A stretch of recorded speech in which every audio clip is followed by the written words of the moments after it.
Good evening, folks. This is Andy Pedraza with Special Effects Academy, and we're on the June 30th of 2019 start of the week session for the Forex trading room. We're going to be doing things a little bit differently today. It is month end and, more importantly, quarter end. So we're going to look at some of the quarterly results as well as what we normally do. And as regards to charts, we are going to be looking at weekly charts instead of dailies today. We're trying to get a little bit of a glimpse into the long-term trends in the market that we will be taking advantage of, hopefully, in the coming months and quarters. So that being said, let's start with our usual look at the ledgers. The long-term ledger this year, and a reminder, our year did start in April. Our fiscal runs from April to March. This year has only had one open trade. It did close out on a retrace last week, and we're up 140 pips weighted on that trade. Not a whole lot. Again, this account hasn't moved much this year, and it is the long-term account, so that's the way it's going to work. We're trying to catch very, very long-term trends, and until we catch one of those, it will be slim pickings, but it is what it is. At this point, we are up a little bit under a percentage point on this account, and we have no open trades. Looking at it from a monthly and quarterly, we can see that the first 2 months of our fiscal year, there was absolutely no activity on this account. And again, as just mentioned, we did have a trade close out in June, which gave us that very small percentage win that we took last week. And of course, the quarterly results, the account is slightly up, but not by any significant amount. And again, that is the intention of this account. You're going to be seeing it make huge leaps when we do catch on to a long-term trend. But in the meantime, we're basically going the bait out, casting our lines, and waiting for something to bite. Moving on to the intermediate term account, we've had a good month. We've had a good quarter. Our growth to date is a little bit under 20%, capturing a little bit under 1,000 pips of weighted profit. We still have 8 trades open, which are the ones you can see towards the bottom of the screen. And we did take some profit this week, so we're up for the week, I think, about 4 percentage points. And obviously we'll look at the monthly and quarterly results in the next chart. But this is where we're at. This account is our biggest winner fiscal year to date. And moving on to the monthlies and quarterlies, we can see what happened in the 3 months we've been operating the account. April was a loser, but not by a significant amount, less than half a percentage point. And then we had some pretty good trading results for May and June, wrapping up with a quarterly growth of, as I said before, 19.64%, a dollar profit of $982 and change, and an ending balance as of Friday evening of $5,982.12. This is on a $5,000 account, so we're almost $1,000 up. We do reset the balances on this account specifically every year. So every 12 months, we'll take the money out and leave it back to 5,000, and we start again. And last but not least, we have the short-term ledger, which had a down week, but not by any significant amount, minus 0.62%, so less than 1 percentage point. We lost under 20 pips for a dollar loss of $14.51 for the week that just ended. On 7 trades taken, 4 losers, 3 winners. And looking at the yearly results, we can see the however many weeks that is that make up the quarter and the results for each one of those. As you can see, some of them are losers, some of them are winners. Our winners tend to be bigger than the losers when we catch on to a good week, and that's the way trading is supposed to work. You're never going to win every single trade. Looking at the monthly results towards the right-hand side of the chart, we can see that April was a loser. We were down a little bit over 9%, so we did start the year out with a little bit of a stumble there.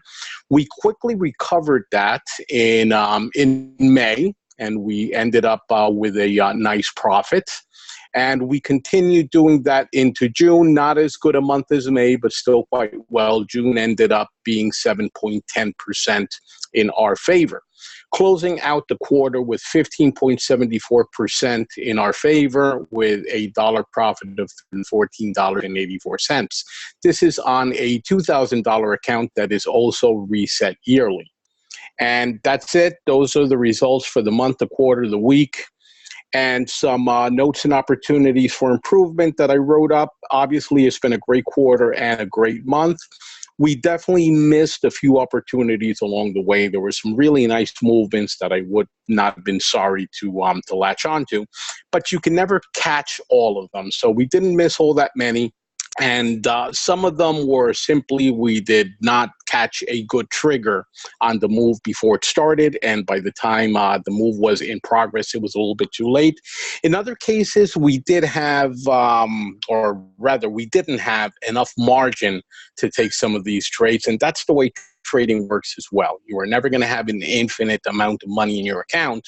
So you have to trade with what you have. And once you're maxed out, based on my rules at any rate, once you're maxed out on margin, I do not open any further trades until I free up margin. That's meant to be a risk control on the account so that when we inevitably have losers, and we will, they will not take a good chunk of the account with them. We know we're going to have losers, so we don't risk more than a certain percentage on every trade and never more than a certain percentage overall at any one time.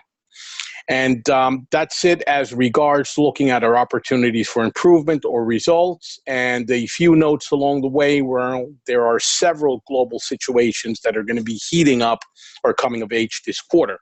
Brexit is going to be foremost among them. But also, we're going to have the trade issues that the U.S. is embroiled in. This weekend was a pretty good one for the U.S., as it looks like President Trump made some headway with the Chinese during the G20 summit in Japan. He also visited North Korea. I think it's the first time a sitting president has visited North Korea since, well, whenever the issue started back in the 50s. So it's a momentous, I guess, meeting that was had by President Trump and Kim Jong-un. That really doesn't affect trade directly, but it does affect global stability. The less risk of a conflict breaking out in the Korean Peninsula and dragging out further into Asia is going to add a little bit more stability to the economy. But the Chinese look to be coming back to the table to discuss trade issues. And of course, we've got the trade issues ongoing with Canada and Mexico that also seem to be moving along. So all in all, it looks like the dollar may get a little bit of a headwind, but at the same time, the dollar has been so strong, and sometimes for no apparent reason, that it's a little bit of touch and go. You'll see this in a later slide, but I do think the dollar is overdue for a move. The question is, in which direction is it going to move? And you know me, I don't care. All I care is that it does move and that I catch it in time to trade it for profit. The down under currencies, the Kiwi and the Aussie, are also overdue for a correction. They've been in weakness for a year and a half now. In the case of the New Zealand dollar, however, we have seen some activity in the last month, so it's doing much better than before. The Australian is still a bottom feeder, so the New Zealand correction may have begun. The Australian is still lagging, but in either case, they bear watching, because when they do start moving and start correcting, it's probably going to be a very violent movement. And that's where we make a nice big chunk of money without taking undue risk. Lastly, the Canadian is also overdue for a correction, and we'll see what is going to spark that. Oil went down this last week. It was actually an up week for oil, but on Friday it gave back most of its gains for the week, so it just shocked the market when it crashed as it did on Friday. And of course, we'll take a look at that when we get to the chart for oil. The Canadian has not been reacting properly to oil for pretty much the entire year. So I'm not sure that that is going to give us any reaction with the Canadian. But again, The CAD has been in a tailspin for quite a while, and at some point it does need to wake up. And of course, we do have a new UK Prime Minister on July 23rd, or at least that's the target date. So that will also, of course, have an effect on the British pound. With that, we move on to our relative strength meter for the past month and the past week. So we have the past 30 days, we have a little less volatility than we were showing last week on the monthly. We were above 9%. It's dropped a percentage point and change. We still see that the clear winners are the metals. Silver and gold had a great month. The dollar was one of the clear losers for the month. It dropped against every other currency, followed closely by the yen and by the British pound. So those were the three losers overall for the month. And we find the Canadian did quite well. Again, the Canadian seems to be waking up. The Swiss also had a great month. It started poorly, but it definitely woke up mid-month and is still performing right now. The euro was middle of the pack. The Kiwi had, I'm going to say the Kiwi had a good month as well. Obviously, it only dropped against the metals and the Canadian. Looking at the week that just ended, the Australian was one of the winners, along with the Canadian, along with the New Zealand dollar. The US was middle of the pack, yen was a loser, pound middle of the pack, euro middle of the pack, and the Swiss, again, it had a great month, but this week was a bit of a retracement week as the Swiss gave up a little bit of the profit that it had taken, or rather the strength that it had acquired in the last couple of weeks. And the metals did give back a somewhat, so the metals both retraced for the week, but are still nicely up for the month. Moving on to our calendar for the week, and this is going to be a short week. It's the July 4th holiday in the U.S. That's Independence Day for those of us in the United States, and it is also called Treason Day by those of you in the United Kingdom. Anyway, we do celebrate that on July 4th, which is Thursday, so we will not have any trading sessions, any live trading sessions at any rate on Thursday. I would normally take Friday off as well, but it is Super Friday. We're going to have the non-farm payroll coming out of the U.S., and we're going to have the the unemployment and change in employment out of Canada. So I cannot take Friday off. I will have to trade those may be key money makers. So we will have that 8:30 a.m. session, or rather 8 a.m. session. The results come out at 8:30. So we'll meet half an hour before that to trade the NFP and perhaps even the employment numbers out of Canada. The rest of the week is absolutely nil. There's nothing going on. There's some ISM manufacturing PMIs and non-manufacturing PMIs coming out Monday and Wednesday, but I'm not going to be trading those. And the overall calendar has nothing other than US and Canada scheduled for the week, and they are the 6 announcements that you see on the screen. So again, the only one we're going to be trading is Friday morning, 8 a.m. We'll be opening up the trading room, and Thursday, no live trading sessions at all. So a very short week. And with that, we're going to move into our charts so we can see how oil has faltered after that really nice bullish run that took us into April. So after mid-April, it's just started going down. It has seen resistance, or rather support, along the way, but it really hasn't held until it finally bottomed out early in June. So June 4th or thereabouts, it hit bottom.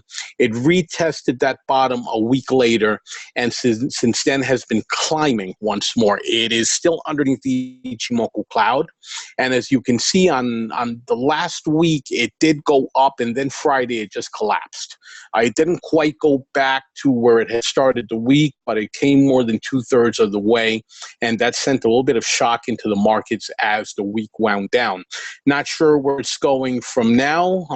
We'll have to wait, obviously, for the week to kick off and see what it's going to be doing, but it is underneath a significant trend line there that will act as resistance, and of course, it's underneath the Ichimoku cloud. So could go either way. Obviously, it may or may not have an effect on the CAD. Normally it would, but the CAD has been a little bit disconnected from oil. But it still bears watching. We have to watch what international oil prices are doing because it is a key economic indicator.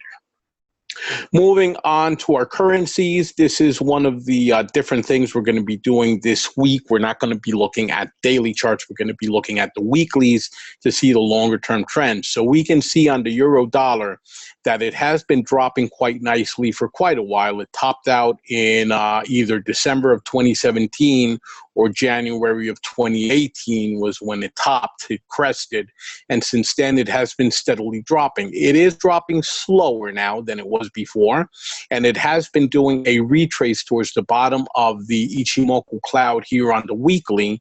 It's been doing that for the better part of the last 2 months, at least, these being weekly candles. I'm not sure that it's going to have enough energy to cross that Ichimoku cloud. In fact, I've been more waiting for good opportunities to short the euro dollar than anything else. But of course, it depends not only on where the euro is going, but also where the dollar is headed. So it may be a little bit of a fight on this one that we have to be very aware of before we trade. But the long-term trend on the euro dollar is definitely down, and it has quite a bit of real estate to go before it drops to the prior low that it established back in late 2016. So there's room to go up and there's room to go down. Just have to look for better short-term, shorter term, I should say. When we're looking at a weekly, a daily is shorter term. So I'll be looking for opportunities on all the accounts to see what we can trade if the euro dollar does start moving. Pound dollar, of course, is more tied to the fundamentals than to anything else. It is above several levels of significant support, and it still has a bottom that it reached after the Brexit vote that it has yet to revisit. So we have that all-time bottom down near the 119 back in, I'm going to say that was probably August of 2016 or September of 2016. There's still quite a lot of room to go. You all know my position. I am definitely bearish on the pound, so I think this thing is going to be headed down. There's every reason to expect that as both the new prime minister and Brexit come over the horizon. The new prime minister later this month, and Brexit is still scheduled for October of this year after the last postponement. If Boris Johnson does take the prime ministership, he has pretty much promised that they will be leaving in October with or without a deal. He doesn't care. They'll just be leaving. So once he gets confirmed as prime minister, which is the likelier outcome, we may see a lot of weakness or at least volatility enter the pound pairs. And of course, the pound dollar will be one of the key ones to be looking at.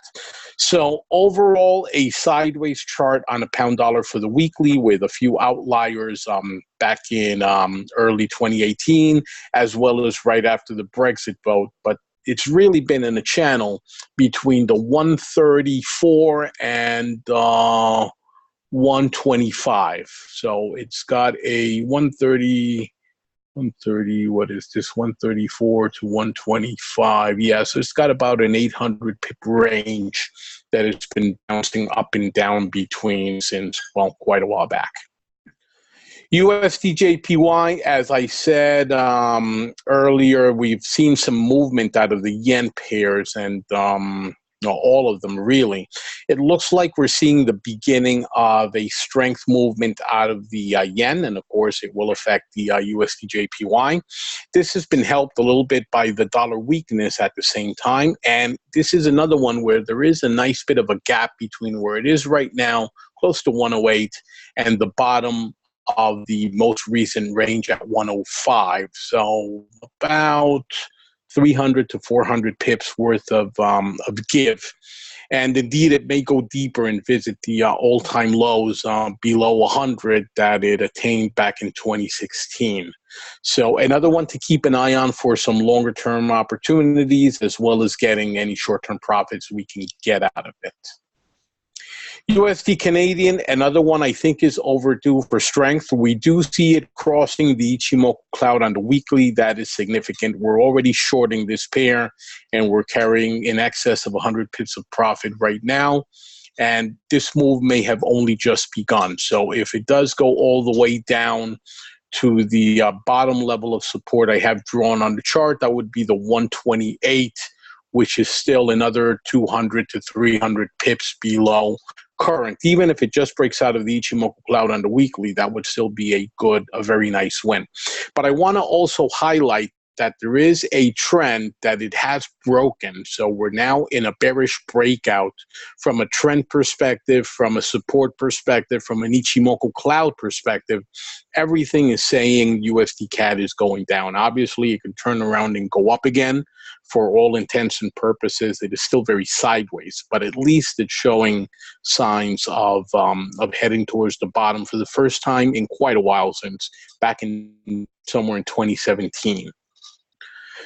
USD Swiss, same thing. We have a significant trend line break on the weekly. We have it halfway through the Ichimoku cloud already. We have traded this one very successfully for the past month, and we're in another trade right now that remains open. So hopefully it does continue heading down, not just breaking out of the cloud, but doing a test of the lower regions of that range around the 0.91. So the low 90s is where my ultimate target would be. Not sure that it's going to do it in one go, but we'll try to latch onto that one and ride it as far as we can, even if it takes multiple tries. Aussie dollar, I mentioned this at the top of the call. The Aussie and the Kiwi have had very bad years and a half at this point. So we can see that the high from where I started that trend line is in early 2018. So that was the last time it crested, and since then it has been dropping steadily, and it is still extremely bearish. Even though it has done a bit of a retrace in the past couple of weeks, it's barely crossed that trend line, and it's still well below the Ichimoku cloud. So still a bearish chart, and still a chart that has a lot of room to go towards the bottom. So it may indeed break the prior bottom, keep going, no way to tell, but I wouldn't be going long on this pair unless I see it start heading into that Ichimoku cloud. Otherwise, I'm going to continue looking for good opportunities to short. And I should say that I'm actually long on this pair right now, but not for a long-term trade. So if I go into a long-term trade on the Aussie dollar, it's going to need to show signs of activity towards the top before I go long. Kiwi dollar, same thing, but not as drastic as the Aussie dollar. We can see that it did crest mid-2017, and since then it went sideways for quite a while before starting what is definitely a bearish trend. It tried to do a recovery, it broke and started heading down again. It does seem to have found a bottom around the 64.25, which it's visited a few times. Right now, it is also heading up. As I mentioned, the Kiwi seems to have woken up before the Australian dollar. It is going all the way through the Ichimoku cloud on the daily, and it is beginning to go into the cloud on the weekly. This is a good sign, even if we see it track only back up to the 70 region, which is the top of the most recent sideways activity and the top of the Ichimoku cloud as well. That would still be a very nice bit of monthly profit that we can take. So this is another one that bears keeping an eye on. Aussie Canadian, very near its all-time low, or at least the all-time low in the last 4 years that we're looking at in this chart. We were short on this pair on the long-term account. We got taken out on the most recent retrace, which you can clearly see there towards the last two candles on the weekly. And I'm still waiting for an opportunity to jump back into the trade also long-term. Why? Because the CAD has been very weak. So if the CAD does get stronger, it is going to overpower the Australian, and it's going to break that bottom. And we have no idea how far that break may extend. So that, I think, is very good odds for a longer-term trade, again, assuming it does continue to go down. which is why we're no longer in the trade, but we do have a pending order to take us in if the movement resumes. For now, it's a waiting game. Euro Swiss is in a downward channel, has been in a downward channel for quite a while, and is a little bit more than halfway down the channel. It did a retrace. It almost hit the bottom of the channel a couple of weeks back, but it did do a retrace this past week. We got out of it with some profit when it retraced, and I'm still waiting for an opportunity to continue trading it across that channel, up or down, really don't care, so long as it does continue to hold within the boundaries of the channel. As you can see, if it does do a breakout towards the bottom, it has a lot of room to move. So the bottom is around the 102, and it's currently at 110. So that's 800 pips there to be had if it does do a test of the bottom of the chart. Euro pound, we're trading this one up. We're carrying profit. Not a whole lot, but we are carrying profit. And of course, we did take 2 large chunks of profit in the past few weeks on the same trade. So this is our third ride. It is sideways. Clearly on the weekly, it's sideways, and it's getting very near the top of that sideways range, which is also where I have our limit on that one open trade. If it does break through, and it very well could if the pound significantly weakens as a result of the new prime minister and or Brexit, we could see it break towards the all-time high around the 90.93 there at the top of the weekly chart. Again, too soon to tell. We'll continue riding the trends as far as we can, but doing it safely, where we're going to be taking profit as often as we can and protecting the accounts no matter what. But this one has been a pretty good pip producer for the past month or so, and hopefully it keeps going. Right now, again, sideways, getting near the top of its range, so this is the time to be cautious and not risk too much, but there is a good chance that it'll head towards the top. EURJPY, bearish, has been bearish for quite a while. Last time it crested was late 2017, early 2018. So this is another one that is going on a year and a half of bearish activity, but look at some of these swings. It does swing very wildly, which is why it's not an easy pair to trade when you're looking for shorter term gains.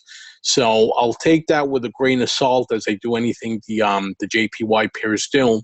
I'm still looking for opportunities to short once it breaks any level of support, but I am probably more cautious with the EURJPY than I am with other pairs. Euro Canadian, also very sideways for quite a while, within a decidedly, it's decidedly everything. You can see that it's a long-term bullish trend, an intermediate term bearish trend, and a shorter term sideways movement. So it's doing everything a pair can possibly do. Based on my, I'm going to say, fundamental feeling for the CAD, I think this one can and will go towards the bottom at some point. The question is when. It is sitting at support. It has broken a couple of levels already. It's broken trend lines. We'll see if it has the room to go down. But the big trend line, the bullish trend line coming from the extreme left, that has already been broken. So we'll see if that break is significant and we see it head towards the bottom. And of course, we'll be waiting for the proper triggers to start writing it down.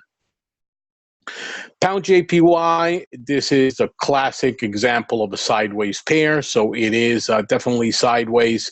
We have obviously the exposure to Brexit and everything else happening in the UK. There is a good chunk of profit to be had if it drops towards the next level of support, about, I'm going to say 500 pips. So that's no laughing matter. And with all the pound pairs, I'm ready to short them at the drop of a hat. But I do need to see the right triggers on a shorter term chart than what I'm seeing here on the weekly. Aussie JPY, bearish within a much longer term sideways movement, and it is at the bottom of that sideways range.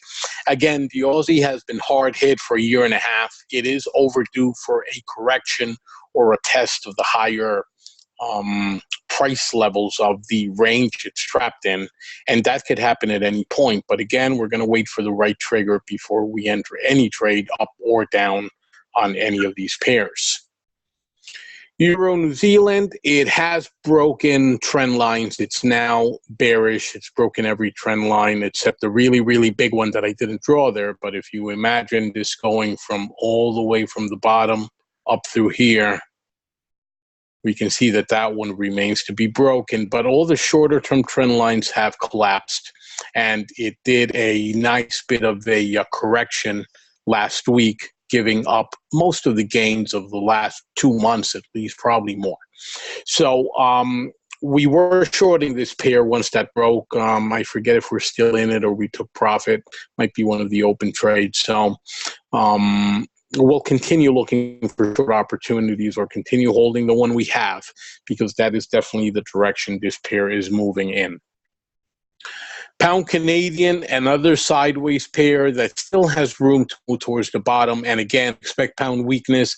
I expect Canadian strength. That means this is a prime candidate to head towards the bottom. They're at the 157 or thereabouts.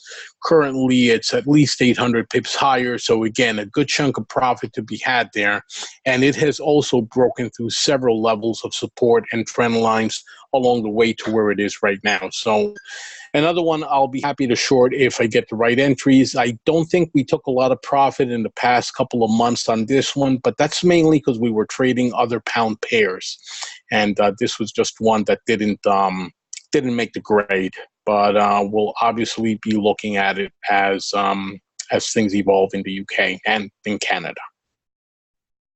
And last but not least, our pound Swiss. This is one where we did take pretty much that entire chunk of profit.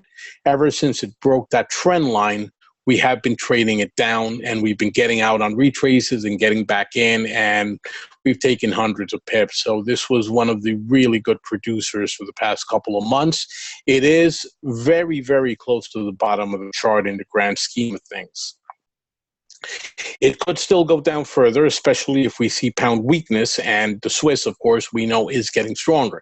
The question is, how much stronger can the Swiss get? It is very near the bottom of its range with the pound, so that is a note of caution. But all in all, I'm still hopefully bearish on the pound Swiss. And that is the end of our charts. A little bit of notes, both long-term and shorter term, on the setups in progress. Obviously, with the pound pairs, this is going to be a key month as we get a new prime minister, and he in turn, and it is a key because there's no female candidates this time around, he in turn will take a stance on Brexit that will probably see us leaving, or rather see the UK leaving the European Union sometime by the end of this quarter, around the end of October.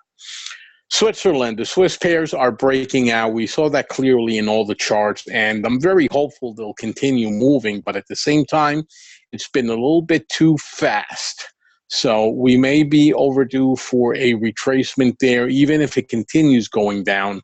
So I'm going to be very careful with the triggers I see on the Swiss pairs.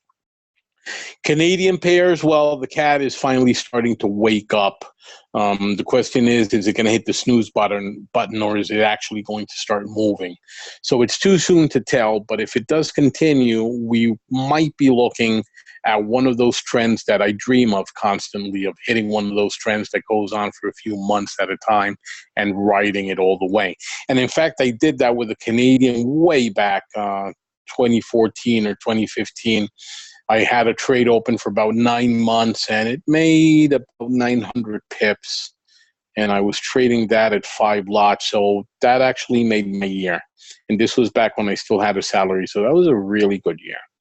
So USD pairs, the USD is at a crossroads, or at least I think it is. And the events in the next 2 or 3 months may determine what trend the dollar is going to take for the next year.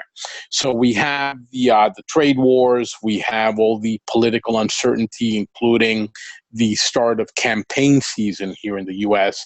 as the different candidates line up for the 2020 election. We have all the issues with Iran, the fights with the European Union over not only trade, but global commitments like global warming and this, that, and the other. So all of that may affect the dollar in some way. And the dollar is very strong, stronger than it should be, in my honest opinion. So we may be looking at a good opportunity to take some money on retraces. But again, the dollar has been surprisingly strong. Every time I personally thought the dollar could do nothing but weaken, it's gotten stronger. Luckily, I don't trade on my hunches, guesses, or feelings. I trade on what the charts are doing. So I've not taken any loss. In fact, I've taken profit. But that's probably a lesson there, not to listen to your gut feelings too much, even though you have to have them. Because once you have some sort of internal compass on what a pair might do, that's when you're going to be looking for the signals for a good entry. Even if they're wrong, taking those signals is a key way to make money, because you're going to be right more often than wrong if you're doing your analysis the right way. But hey, if you're wrong, admit it very quickly and get into the trade in the opposite direction and still make money. Who cares? I prefer having money than being right.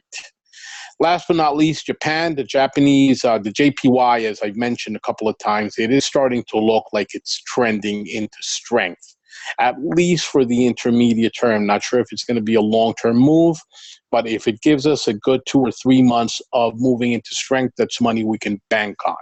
So these are the 5 currencies that I think I'll be focusing on for most of the longer term and probably a lot of the shorter term trades.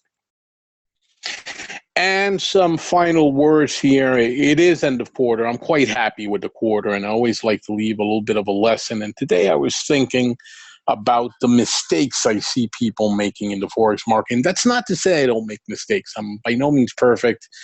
We have losing periods, we have losing trades, we have losing everything. But overall, we're making more money than is going out, which I guess is a good thing. And I don't mean to pontificate or point fingers, but over time, I've seen that these are the 3 things that most people make a mistake on. And one, and this is the bigger one, is thinking that you can make consistent, reliable, wildly high profits. Sorry, guys. 100% every month is a pipe dream. I've been at this for more than a decade, and while I've had 100% years, and I've had a couple of probably 100% months along the way, they're not the norm, and they're more by accident or luck than by any skill you may have.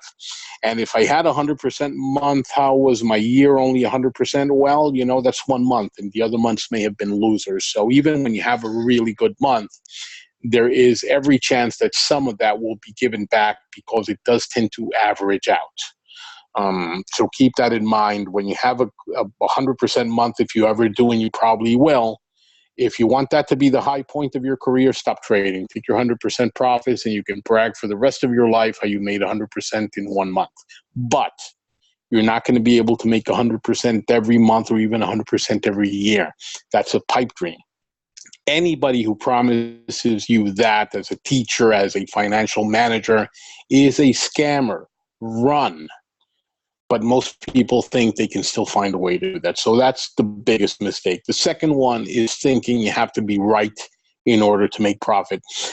I show you all my accounts. I show you all my live trading twice a day, at least, sometimes more than twice a day. I'm wrong a lot of the time, and I still make money. You have to be wrong in order to make money. If you're not wrong, you're not trying hard enough. And more importantly, some of those wrong trades were insurance. They were in case the market went the other way, I would still have made money. My losers would have become winners, and my winners would have become losers. But my losers tend to lose a lot less money than my winners make, so I would still have had great results in trading. So I don't want to be right all the time. The way I'm doing it is the way that works. But there are a lot of people out there looking for the perfect system where every trade is a winner. Stop looking. That's not the way it works. And finally, and this is the least important, because I have to admit I got where I am without a Forex mentor. But had I had one, I could have shortcutted everything and gotten to where I am in a year, maybe a couple of years, instead of it taking me the better part of 10 years to where I could finally quit my job and live off my trading and investment profits. So not getting a mentor was a bit of a mistake, but I'm stubborn and whatever. So I didn't do it. I got to where I am. Don't make that same mistake. I could be sitting on a ton more money right now than I am had I decided to pay somebody early on to show me, to teach me. And of course, this is going out to a wilder audience. Those of you here with me, of course, you've already taken that step. But this is going to be posted publicly, so I want to leave a little bit of guidance for those who are not part of Special Effects Academy right now. And that final question, how many of these are you guilty of? Do a little bit of soul searching, and if you are guilty of any of them, change. Stop looking for the 100% every month. Stop thinking you always have to be right. That's what's holding you back. Nothing else is. And that's it for me for today. Of course, a recording of this will go out very shortly. Does anybody have any comments or questions before we drop off? Okay. Thank you for being with us for yet another quarter. I will see you tomorrow.